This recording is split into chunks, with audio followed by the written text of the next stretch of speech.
This is New Day with Chris Cuomo and Allison Camerata. We want to welcome our viewers in the United States and around the world. This is New Day. It is Tuesday, April 3rd, 6 o'clock here in the East. Chris is off this morning and back by popular demand. Jim Sciutto and John Avlon. We're still here somehow. I know. I know. You guys have tricked the boss in this. Great to have you. We have so much news to get to. Here's our starting line. A newly released classified memo provides new details on the scope of Robert Mueller's investigative mandate. Deputy Attorney General Rod Rosenstein explicitly authorized Mueller to investigate whether Paul Manafort colluded with the Russians in the 2016 election and to probe any crimes related to payments that Manafort received from the Ukrainian government. So we'll get into that. Also, the White House is making a new legislative push aimed at cracking down on illegal immigration, as President Trump is fanning fears that U.S. policies have weakened border security. Now, the Justice Department is looking to impose quotas on immigration judges. President Trump once again slamming the Justice Department as the administration looks to speed up deportations. The president also taking aim at Democrats for blocking, he says, his nominations and ramping up his war on Amazon, whose stock continues to plummet. Meantime, a source close to the White House says that EPA Chief Scott Pruitt's job is now in jeopardy. It comes as the White House is looking into whether Pruitt violated ethics laws after it was revealed that he was renting a room well below market value from the family of an energy lobbyist. Let's begin our coverage with CNN's Shimon Pokipez. He's live in Washington with our top story. Shimon, this new memo, what does it tell us? Yeah, that's right, Jim. This new memo certainly reveals to us for the first time what the scope of the special counsel investigation is. Really in plain sight here, we can see that the collusion investigation that is being conducted by the special counsel is still very much at play, is still ongoing, specifically as it relates to Paul Manafort. Now, the Deputy Attorney General Rod Rosenstein, who is overseeing this investigation, who oversees Bob Mueller, in this memo was basically written, to basically laying out the scope by which Mueller and his team could conduct their investigation. Now, this memo authorized them to investigate, according to the memo, crimes by Manafort of collusion with the Russian government officials with respect to the Russian government's efforts to interfere in the 2016 election. It also then, authorizes Bob Mueller and his team to look at some of the Ukrainian work that Paul Manafort has done, and including the fact that he had been charged with some of the money laundering, the government claiming that some of the money that he received from the Ukrainians that he was working for and then hid it in offshore accounts, didn't pay taxes for it. So this has been sort of a controversy here in terms of on the side of the Manafort team. They've been claiming that Mueller has overstepped his boundaries and that his scope in the investigation of Manafort and his past and his money dealings, and clearly this filing shows us that that investigation was authorized by the Deputy Attorney General. Okay, good to know, Shimon. Thank you very much for setting all of that up for us. Joining us now to talk about it, we have CNN politics reporter and editor-at-large Chris Cillizza and CNN legal analyst Michael Zeldin, who worked with Robert Mueller. So, Michael, let me start with you. Didn't we know already that Bob Mueller was looking into Paul Manafort and his dealings with Russia? Why is this a revelation? Well, it's not a revelation in the sense that this is straight in the middle of Mueller's mandate. The public May 17th appointment of Mueller and the mandate by Rosenstein says he shall carry on the investigation that the FBI started back in March, and that includes collusion and interference. The August 2nd memo that Shimon was just speaking about further elaborates to Mueller privately what the scope of that could include by naming named individuals and particular activities that they undertook. Mueller has clearly the opportunity to investigate Manafort by virtue of this, but most significantly, he has the right to look at the predicate potentially for the collusion, which is Manafort's Ukrainian dealings several years before the Trump campaign. So the opportunity that Mueller has to use the Ukrainian information that was now part of the indictment as a predicate for his understanding or investigating the 2016 collusion investigation is much more plain for everyone to see and undermines significantly Manafort's claim in his civil lawsuit that Mueller was acting outside of his mandate. Listen, it seems you'll hear from the president, you hear from many of the president's supporters that Manafort's charges, yeah, he's been charged, but it's all about business, it's all about corruption, etc. But Chris Liz, I suppose if it's not news here, the reaffirmation here is that no, it's an open line of inquiry as to whether there was collusion, including Paul Manafort, the president's campaign chairman at the time. Yeah, Jim, I think it's important, too, to mention Donald Trump here, in only that Donald Trump has asserted over and over again the idea of that Mueller's too broad, sweeping witch hunt hoax. And this makes quite clear that Donald Trump's Justice Department, at least, said that, yes, as it relates to Paul Manafort, looking into Russian collusion is part of the mandate, expressly said this. I think that's important, number one. Number two, I think the downplaying of the Manafort role in all of this by the Trump world is slightly disingenuous, only in that, number one, he wasn't a minor player for a short period of time. His title was campaign chairman. He was the campaign manager at a critical time during the campaign. And number two, yes, what we know publicly as it relates to Paul Manafort is about his dealings, financial dealings primarily with the Ukraine. But that's not necessarily everything. I always remind people, ongoing investigation, ongoing investigation. It's important to keep that frame in mind. How do you see it? And Chris, I think one of the interesting questions will be is whether the knowledge that the Trump Justice Department specifically sanctified investigation into collusion by Manafort with the Russians, whether that increases the president's paranoia and pique at his own Justice Department. Yeah, look, I think you're right, John. I think all these questions fundamentally get to how does the president react in some ways? Because the big kahuna, the big thing we're waiting for is, does Donald Trump sit down with Bob Mueller or not, right? That's sort of our big outstanding question. Trump, at least publicly, has indicated he wants to. I actually buy that only in that I think Trump has total and complete self-confidence and likes the idea of a mano-a-mano against Bob Mueller, who he thinks he can outwit and outsmart. But that's the key. So anything, Manafort, anything else that plays into his psyche as it relates to that sit-down, I think is important to us. Michael, there's also some new Wall Street Journal reporting about this possible meeting between Roger Stone, longtime Trump associate and friend, and WikiLeaks' Julian Assange. I think we've already gone over this because I've interviewed Sam Nunberg about this.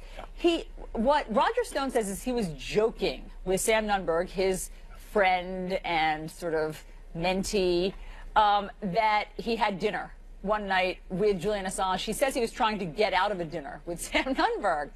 And Sam Nunberg took it seriously, and he says, I think, reported that to Bob Mueller. Bob Mueller is looking into whether this is possible. Is it possible that Roger Stone actually had dinner with Julian Assange, who was holed up in an embassy? Most likely not, but I think it misses the broader point here, which is that Mueller is looking at the counterintelligence investigation with two aspects. One is the social media one, and we saw the indictment. The second is the hacking of the Democratic National Committee and Podesta, and then as to each, whether there was collusion or coordination. With respect to the first, the social media, it's going to be Cambridge Analytica and the Kushner data analytics operation. With respect to the hacking, it's going to be Roger Stone and Don Jr. and their conversations with WikiLeaks around the DNC Podesta hacking. So whether or not Roger Stone had dinner, whether he was kidding with Sam Nunberg, whether Nunberg misunderstood, is beside the point of, I think that Mueller has in his sights the hacking from the counterintelligence standpoint and the coordination through WikiLeaks, and Roger Stone and Don Jr., I think, are in his crosshairs for that. And, Michael, I think it's important to clarify that, first of all, this report from the Wall Street Journal that Roger Stone pushed back and said that he was in L.A. the night that he allegedly said, that he did say in an email that he had dinner with Assange, but that Assange has had guests over his time holed up in the Ecuadorian embassy. But the larger pattern is Roger Stone saying in public, in tweets and other ways, that he'd been in communication with WikiLeaks, saying, oh, with Podesta's time in a barrel is coming, before the Podesta emails are released. And that intersection of interest. That's the thing. It's not isolated. I mean, the famous tweet Hillary Clinton is done on X date. I mean, there's more than one back and forth between him and Ronald Stone and Roger Stone. Thanks very much. That's right. Which is why the dinner is not really. I was going to say, which is really why the dinner is beside the point. It's really the broader communications between Stone and WikiLeaks. Right, and the timing of those communications. Thanks very much to all of you. President Trump returning to a hardline immigration stance with a series of tweets sending a clear message to his base that he intends to crack down. CNN's Abby Phillips, she is live at the White House this morning with more. There was a lot of tweets yesterday on immigration. What are we expecting today? Well, good morning, Jim. President Trump is pivoting hard to his base and to an immigration message that we saw a lot during the campaign. Over the last several days, he's tweeted 9 times about U.S. immigration laws, and we are now learning that the White House is planning to renew an effort to pressure Congress to crack down on immigration laws. President Trump continuing to vent about U.S. immigration policies, calling current laws weak and an Obama joke, and urging Congress to act. The White House beginning another push to pass a series of hardline measures that failed to gain steam last fall, including removing protections that prevent the immediate deportation of undocumented children and allowing authorities to keep families in detention for longer periods, awaiting deportation decisions, according to the New York Times. This effort coming after the president declared that any deal to protect Dreamers is dead. The Democrats have really let them down. It's a shame. And now people are taking advantage of DACA, and that's a shame. It should have never happened. Didn't you kill DACA, sir? Didn't you kill DACA? So resistance. President Trump announced he intended to end the Dreamer program last fall, and immigration negotiations collapsed earlier this year after the president signaled he was open to a bipartisan solution. This group and others from the Senate, from the House, comes back with an agreement. I'm signing it. I mean, I will be signing it. I'm not going to say, oh, gee, I want this or I want that.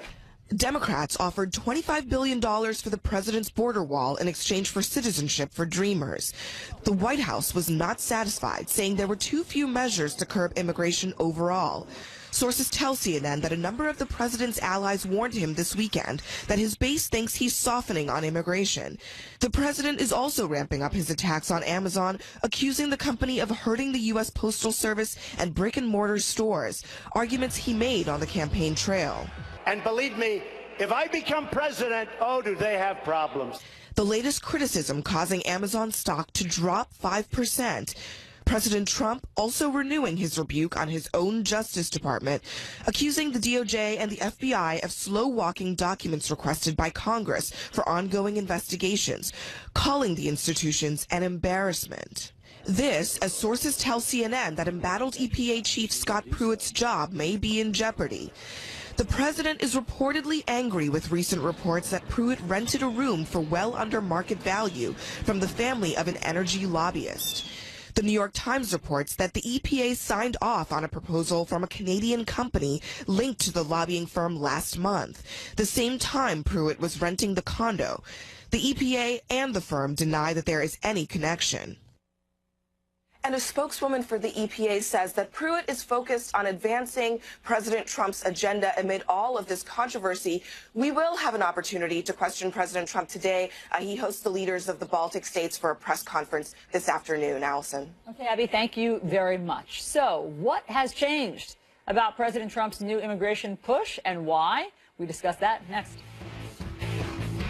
President Trump's immigration tweet storm signaling a shift back to a hardline strategy. A senior White House official says to expect an aggressive push for a laundry list of rehashed immigration policies that were not successful on Capitol Hill last fall. Let's bring back Chris Cillizza and the associate editor of Real Clear Politics, A.B. Stoddard, with us as well. A.B., what's the driving force behind? I mean, that was quite a tweet storm yesterday, clearly a new focus of the president. Is this about the base, or is it about the president's disappointment? He doesn't have his border wall yet.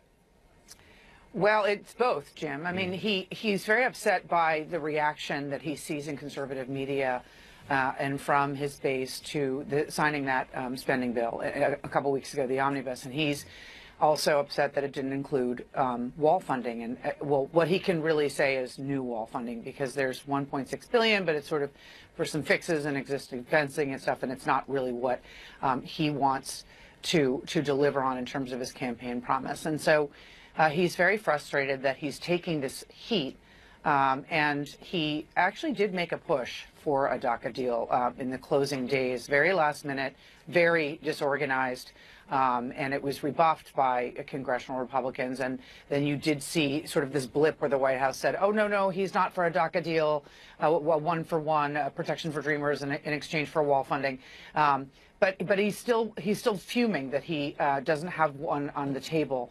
And that's why also, obviously, this caravan news is fueling it. But that's really something that until and unless he has something he can call a wall, he's going to keep grumbling this way, because he wants to fulfill this promise. Chris, you just heard AB say that the people who killed the nascent grand bargain were congressional Republicans. Democrats had offered $25 billion for the wall. By AB's accounting, that's around $24 billion more than he got in the omnibus spending bill. Why the anger at Democrats, and why the apparent lack of interest anymore in putting together another grand bargain?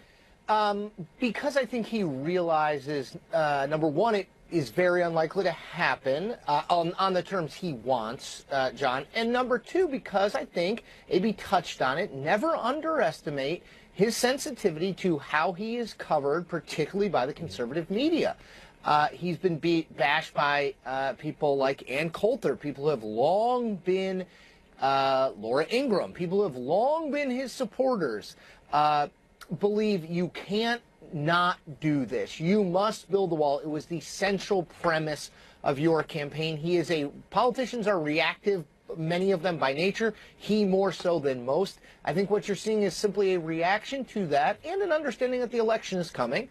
Need the Republican base to be more energized than it has been, and this is a way to do it. Mm-hmm. Hey, AB, I want to fact check what we've been talking about for a couple of days after the president seized on it on, we think, a Fox and Friends weekend segment about the caravans of, illegal immigrants heading our way from Central America. So there are, I believe, some train cars of something like, at last count, 1,200 people who are seeking asylum. They are heading from mostly Honduras, we think, and this is not the first time. So they are fleeing violence, poverty, and in the past, when they've made their way through Mexico, they've either been turned back, or if they've made it to the U.S. border, I think by our latest stats, 3 had been granted asylum in the past couple of years. This is the process. I mean, if you're seeking asylum, you try to make it to the U.S. border, and then at the U.S. border, they decide if somebody is eligible for this. But the president has seized on it as, look at what's happening. We have open borders. This is very scary. We need to crack down immediately. Right. He is raising the alarms as if we're back in the summer of 14. President Obama is in office and is mishandling the child migrant crisis and not being truthful about it. He is in charge of the government. We're in month 15 of the Trump administration with a Republican Congress.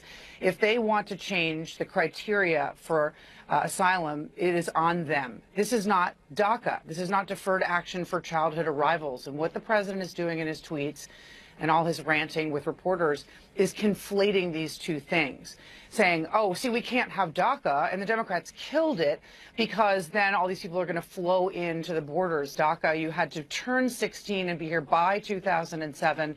These are two totally separate issues.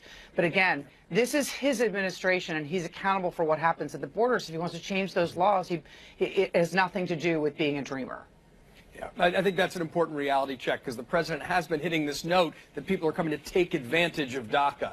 That's impossible given the structure of DACA. You either were born here before or not. You came here before. You had to be here by 2007. Yes. Yeah. Right. I just wonder, Chris Cillizza, though, does it work? Right? I mean, are the politics of this in his favor, at least with the base, as we approach the midterm elections? Yes. I mean, Moving on. Thank you. I always like to. I'm trying to be more concise. I think the reality is it will work for a segment of the Republican base, John. There's no question.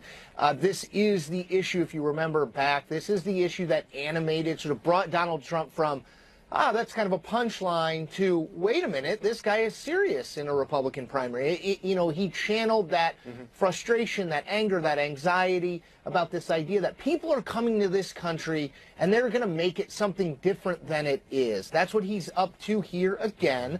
I think he's presenting this group of people in sort of a Mad Max Beyond Thunderdome way. They're riding these Jeeps and they're coming to pillage. Yeah. They've got maces and they're coming to get us. Obviously, that's not really, I think, the reality here. And again, as Allison touched on, this is the 5th time a group like this has done this.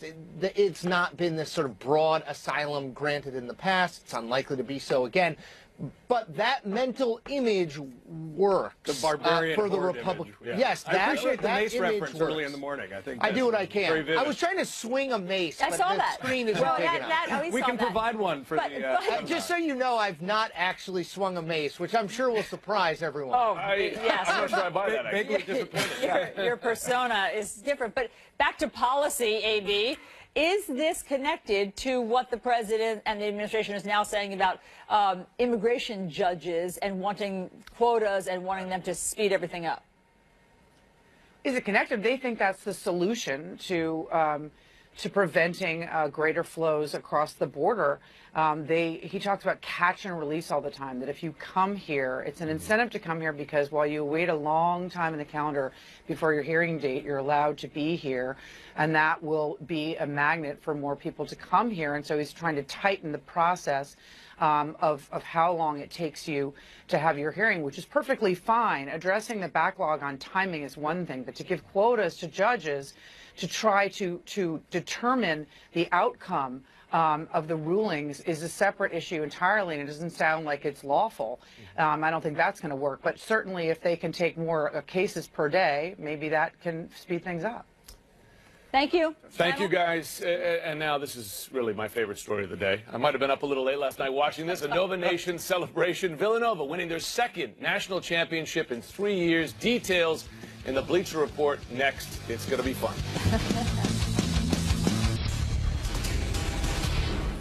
EPA Chief Scott Pruitt, his days could be numbered. This is what I'm trying to say in the Trump administration. A senior White House official tells CNN that President Trump is angry over the ethical questions surrounding Scott Pruitt. CNN has learned the White House is looking into reports that Pruitt is renting this room from a D.C. lobbyist way below market value. So that could be a problem. Let's bring in our guests and dissect all of this. We have Chris Cillizza and A.B. Stoddard. So, A.B., listen, on the set here, the three of us were just crunching the numbers. So Scott Pruitt is renting a room in D.C. for $50 a night, okay, from an energy lobbyist. That's perhaps the problem. But $50 a night ends up being $1,500 a month. That seems respectable. But then, of course, he's doing all sorts of other things with travel that I guess are running afoul of rules. How do you see it? Well, what we're seeing is a White House which is not defending Scott Pruitt. So they're doing the twist and the win strategy that they usually do before you get fired. They might be looking for, a replacement. But Scott Pruitt is doing what Donald Trump hates, which is producing a lot of negative headlines. So as you point out, it's not just the a la carte deal with him and his daughter, who's a White House intern, having rooms at this apartment where she sometimes has privileges to use the kitchen or the common room, and they're connected as lobbyists to his business and their previous donors from before he was EPA chief. And then you look at, he has a 24-hour security detail, which he's used for things that are not business related. So on the taxpayer dime, he's gone to Disneyland with his security detail.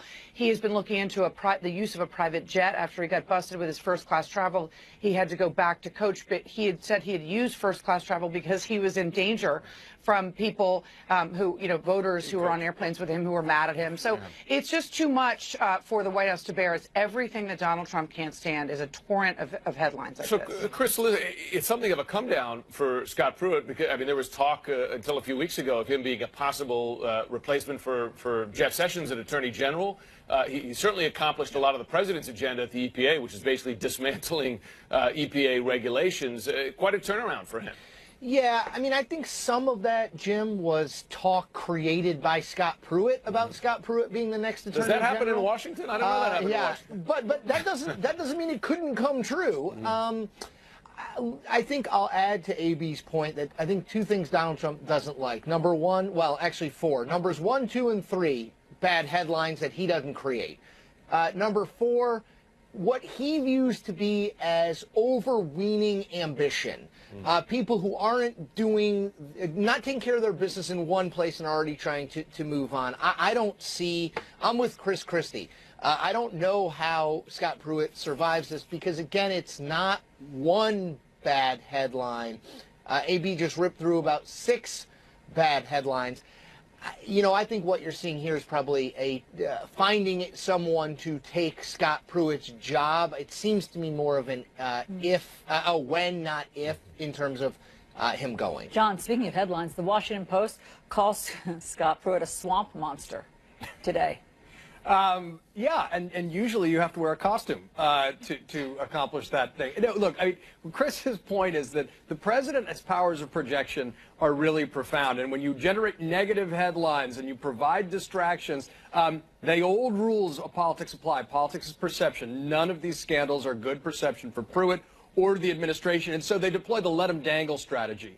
And I think that's what's kind of profound. And Amy, why do you think this president likes to let his cabinet members dangle in the wind for weeks before he fires them by tweet? I think he enjoys, I mean, people around him have said that he enjoys, it's a sort of a punishing experience to have the press speculate and say it's a matter of when, not if. And them sort of, you know, walking around dejected with their demoralized agencies, continuing to, you know, get more negative press before they're out the door. But I think that Chris is right.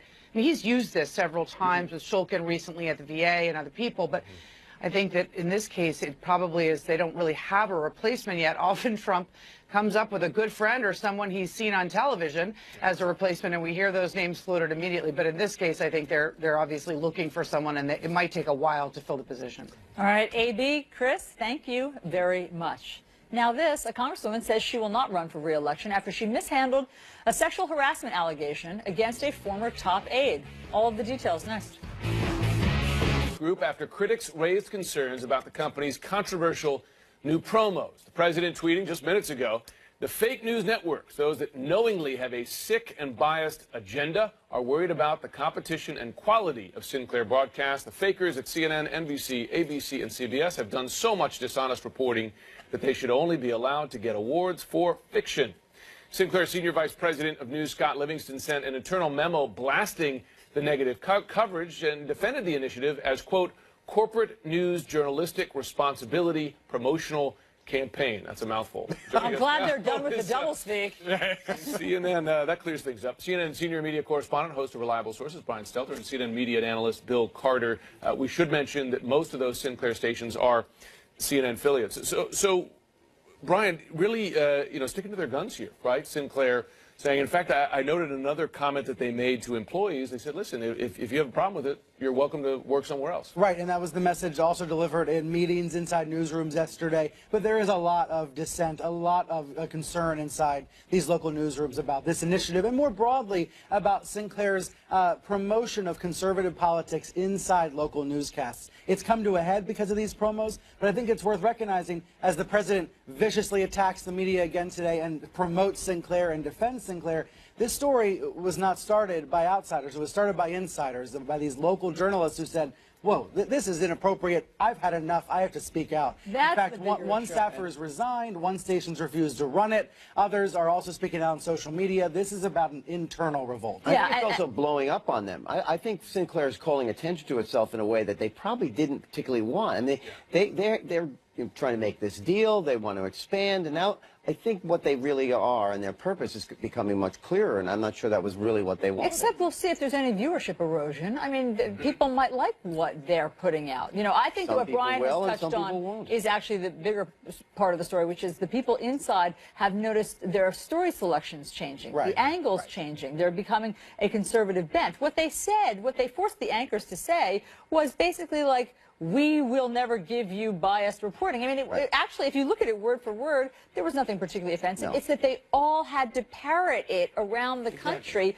as though they were in a hostage video. That was the weird part. Yeah. But the more pernicious thing is the way they're going to slant the news. They're slanting. Yeah. And increasingly, there's an alternative reality of a pro-Trump media in this country. Fox News being the core of that alternative reality. Shows from Fox and Friends of Sean Hannity promoting the president's talking points. To the extent that Sinclair is also doing that, it increases this sense of an alternative universe of information. And when we get to key moments in the Trump presidency, for example, if there are new indictments in the Robert Mueller probe, and Fox and other pro-Trump allies are going to either discredit it, deny it, deflect it. That's ultimately why this matters. Yeah, you look at these, there's a new poll out by Monmouth, and this figure really struck me. It's worrisome. 77% of respondents to this poll believe that traditional news report fake news. I mean, there's a real crisis of confidence, is there not, Bill Carter? Well, I think it's partly both sides looking at it and saying what Fox News is doing is slanted, what MSNBC News is doing is slanted, and they think it's fake, and they interpret that as fake. But there is a lot of news that is being passed out that's just not true, and Trump is responsible for quite a bit of it. He says that, for example, Amazon costs the post office billions of dollars, and it's just the opposite. And so what you're saying, though, is that Trump has been largely successful in muddying the terms of the debate. And so this 77% number, Brian, could also be reflecting the fact that folks on the right and the left have actually very different definitions of the sources of fake news and what that means. Right, even definitions of what trusted media is. Everybody has a different definition of what is media, what they trust, what sources they believe, and conversely, what is now fake news. The president was really effective at redefining, exploiting the term fake news, trying to turn it around on real news networks. Well, but this poll also shows more Americans say they trust CNN than President Trump. More Americans say they trust MSNBC than President Trump. He has a very loyal base. It's what you all talk about every morning. They are with him on every issue. And when it comes to his wars with various people, they're with him. But that's not a majority of the country. Well, and the other thing about fake news, right, the president, using that term again, there is actual fake news. It's weaponized by Russia. Right? I mean, you had this where they're created. I mean, fake stories out of the blue, used to influence people and their thoughts and create division, that kind of thing. That's the real fake news, and yet it's used by the president as a way to attack critical coverage. And a specific example of that, which I think is really profound and worth remarking upon, is in this debate between Laura Ingraham, the Fox News host now on vacation, and the Parkland student David Hogg. Over the weekend, Hamilton 68, a project that tracks Russian bots, found a dramatic increase in Russian bots using the hashtags surrounding that debate, trying to elevate the debate on Ingram's side overwhelmingly. That itself is fascinating if folks want to see the extent to which these tweets are being weaponized. And the Russian bots seize on these things. Whenever they sense division in the country, they seize on it and gin it up. That's right. But Brian, explain how the Laura Ingraham advertiser boycott is different than what's happened in Fox in the past with, say, Glenn Beck when he's gotten in trouble, and then advertisers have penalized him, or Bill O'Reilly.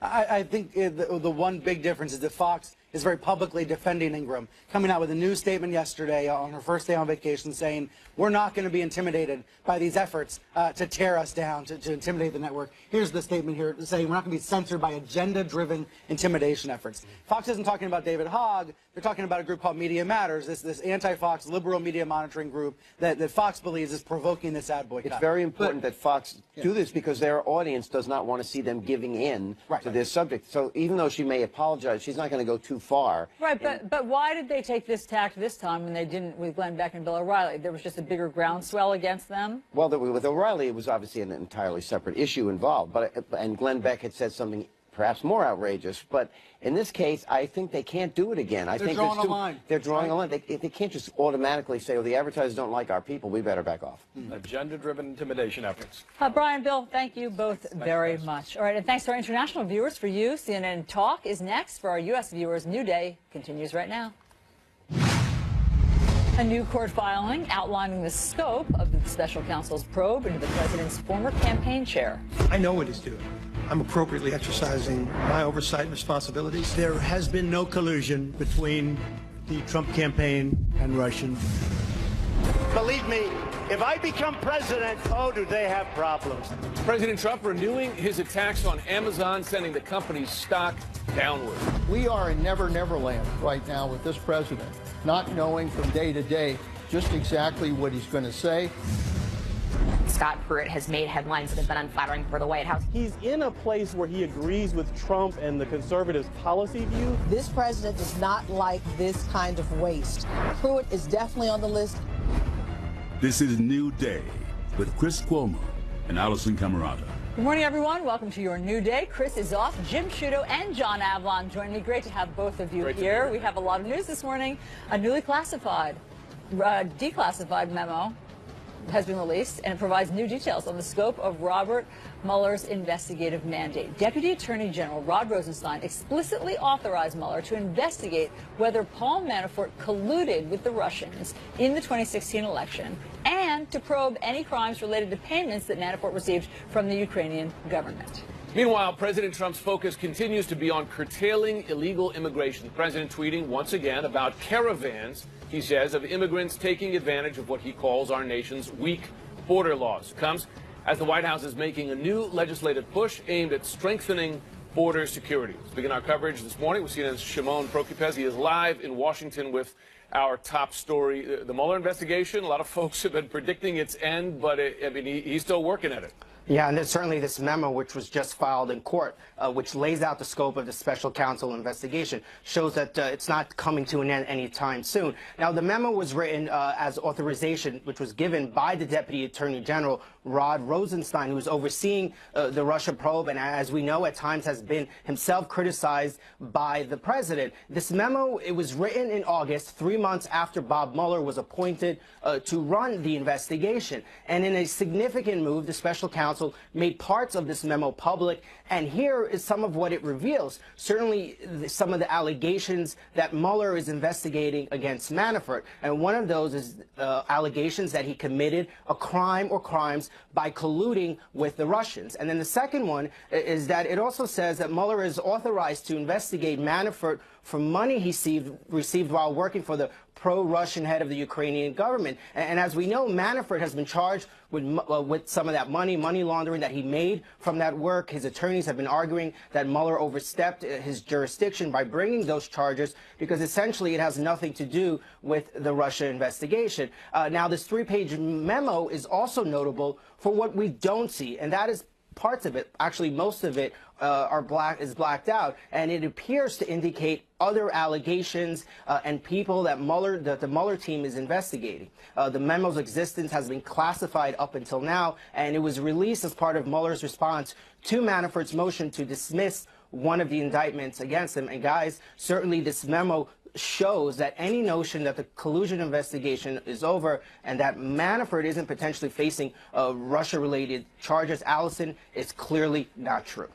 Okay, thank you, Shimon, for all of that reporting. Let's talk about what the president appears to be focused on this morning. He has tweeted now 10 times about illegal immigration in just the past 48 hours, as the White House makes a new legislative push on immigration. CNN's Abby Phillip is live at the White House with more. So what's changed, Abby?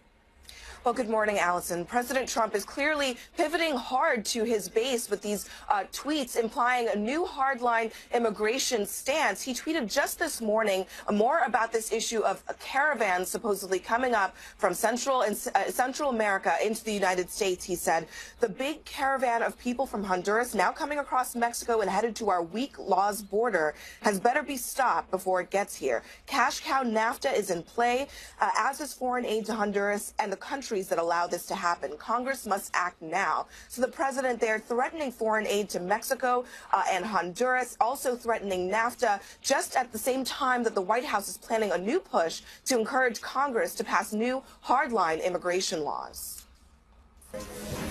President Trump continuing to vent about U.S. immigration policies, calling current laws weak and an Obama joke, and urging Congress to act. The White House beginning another push to pass a series of hardline measures that failed to gain steam last fall, including removing protections that prevent the immediate deportation of undocumented children and allowing authorities to keep families in detention for longer periods, awaiting deportation decisions, according to the New York Times. This effort coming after the president declared that any deal to protect Dreamers is dead. The Democrats have really let them down. It's a shame. And now people are taking advantage of DACA, and that's a shame. It should have never happened. Didn't you kill DACA, sir? Didn't you kill DACA? So resist this. President Trump announced he intended to end the Dreamer program last fall, and immigration negotiations collapsed earlier this year after the president signaled he was open to a bipartisan solution. This group and others from the Senate, from the House, comes back with an agreement. I'm signing it. I mean, I will be signing it. I'm not going to say, oh, gee, I want this or I want that. Democrats offered $25 billion for the president's border wall in exchange for citizenship for Dreamers. The White House was not satisfied, saying there were too few measures to curb immigration overall. Sources tell CNN that a number of the president's allies warned him this weekend that his base thinks he's softening on immigration. The president is also ramping up his attacks on Amazon, accusing the company of hurting the U.S. Postal Service and brick-and-mortar stores, arguments he made on the campaign trail. And believe me, if I become president, oh, do they have problems. The latest criticism causing Amazon stock to drop 5%. President Trump also renewing his rebuke on his own Justice Department, accusing the DOJ and the FBI of slow-walking documents requested by Congress for ongoing investigations, calling the institutions an embarrassment. This, as sources tell CNN that embattled EPA Chief Scott Pruitt's job may be in jeopardy. The president is reportedly angry with recent reports that Pruitt rented a room for well under market value from the family of an energy lobbyist. The New York Times reports that the EPA signed off on a proposal from a Canadian company linked to the lobbying firm last month, the same time Pruitt was renting the condo. The EPA and the firm deny that there is any connection. Well, a spokeswoman for the EPA is now saying that Scott Pruitt is focused on advancing President Trump's agenda amid all of this controversy over his use of taxpayer dollars. And we will see President Trump today at a press conference that he will host with the leaders of the Baltic states this afternoon. Back to you guys. Okay, Abby, thank you very much for all of the reporting. So joining us now, we have reporter and editor-at-large, CNN Politics, Chris Cillizza, and CNN legal analyst Michael Zeldin. He worked as Robert Mueller's special assistant at the Department of Justice. Let's begin with immigration, because, Chris Cillizza, that seems to be very much on the president's mind in the past 48 hours. Probably not coincidentally, this weekend, Ann Coulter was interviewed in the New York Times about how disappointed she is in his not building a wall, how disappointed she thinks the base is, and that was what they think was his sort of quintessential campaign promise, and he hasn't kept it. They don't like that he signed the omnibus spending bill without the money for the wall, and so he seems to have churned up the Twitter machine now into overdrive with a harsher rhetoric than he has used for the past months about Dreamers and DACA. So look, I mean, you know, we've often talked about what should we pay attention to, the tweets or policy. Where do you think these two intersect? I mean, I've always been on the pay attention to the tweets because it's what he really thinks, it's what he really cares about. Now, that changes quite frequently as his Twitter feed reflects, but I do think it is a window into his mind. I think this is largely, Allison, as you lay out, a reaction to what he heard over the Easter weekend. Remember who he was talking to. Sean Hannity, Jeanine Pirro, Bill Shine, a former Fox News executive. So there's a lot of people in his ear who are reflective of that Trump base. I don't want to necessarily conflate it with the Republican base, but the Trump base. And the Trump base believes wholeheartedly that when he said he was going to build the wall, it was not symbolic. It was not sort of a campaign promise that politicians make, that it was the core, central, most important thing he can do. And if he does not do it, it is an actual betrayal. Maybe the one thing that actually leads some of them to jump off the Trump bandwagon. Here's a question, Chris Cillizza, because he needs Congress to make that happen. I mean, listen, he's creating a stir, there's no question. He's great at driving what people are talking about. But is he going to get Congress, Republican leadership in Congress to move on this? Well, like we see so much, Jim, with Trump, the rhetoric is at 10, the policy solutions are at 1. So, well, we're going to close these loopholes. Okay, well, what specifically? Is it related to the caravan, people seeking political asylum? Like, what's it going to be? That'll determine, I think, what Congress is willing to do. I will say, I mean, remember, Republicans control the House and the Senate. I don't think it's out of the question that we could see some level of reaction by Mitch McConnell in the Senate, by Paul Ryan in the House to this, to try to get something done. But when you say Congress must act, you have to say what they would act on, and that'll determine what will happen. Well, and look, I mean, the president's tweeting that DACA is dead. That would mean the Bill of Love is dead. But we had the broad outlines of a grand bargain offered up. Democrats offering $25 billion for border security. The question, I think, is, can that be built on by people in both parties who want to see a win? And the president then comes out looking like a hero. Or is it just prosecuting a negative? But part of this hardline tack that's coming right now, Lee Zeldin, is from Trump's own Justice Department in the last few hours, late yesterday, saying that there's a new policy in place. They want to impose a quota of 700 cases for deportations per year. Do you think that is going to fly? Well, it's not clear exactly how they intend to implement it. I think these judges get reappointed every period of time, and this may be part of their evaluation criteria for reappointment. If, however, it's an effort by the executive branch to impose on, I guess these are judicial branch people, even though they're executive appointees, there's a separation of powers implication to what this is doing. So we have to see exactly what this means. There's nothing good about it on first, evaluation of it, but it's a little bit too soon, Jim, to understand exactly how they intend to implement this. So, Crystal, does it help us fact check the big caravans of people heading Sure. for the U.S. border that the president has tweeted about many times? So there is this group, People Without Borders. Mm-hmm. They have done this in the past. They say that they're fleeing violence and persecution in generally Honduras and Central America. The president acts as though they're a marauding band that is about to overtake our border. So how is this going to work? Yeah, okay, so first the fact-checking piece. You're right, absolutely, Allison. It's not the first time it's happened. It's happened 5 previous times, organized by this People Without Borders group. In 2017, there were 2 caravans, about 200 people. 3 people out of that were granted political asylum. The others remain sort of in legal limbo. You're talking about over 1,000 people. This is the largest caravan yet. So those things are true, broadly speaking. The issue is the way in which Donald Trump has seized on it. So remember yesterday that they're going to take our country over. It's the whole they versus us thing. They are challenging what it means to be an American. They don't share our values. And they're taking advantage of DACA, which is correct. Well, false. that's right. That is something that is just simply, that's apples and oranges. It's in the same universe. It's not on the same planet. But the point here is that this is a political conflation. I'm often in the Donald Trump the strategy is that there's no strategy. I actually think he knows what he's doing to an extent here, which is the us versus them. They're going to take what is yours away. They are a marauding horde en route to the United States. That is a powerful symbol and image. It's not entirely accurate. It's not mostly accurate. But it can be used and weaponized politically. That's what he's doing. So Michael Zeldin, briefly to the Mueller news here. It seems like the headline is, you've heard from Trump, you've heard from his supporters, that Manafort's charges, they're all about his business dealings long before he joined the campaign. But in fact, we're learning now, based on these court documents, that Mueller believes he has the okay, and the Deputy Attorney General gave him the okay to look at collusion involving Manafort.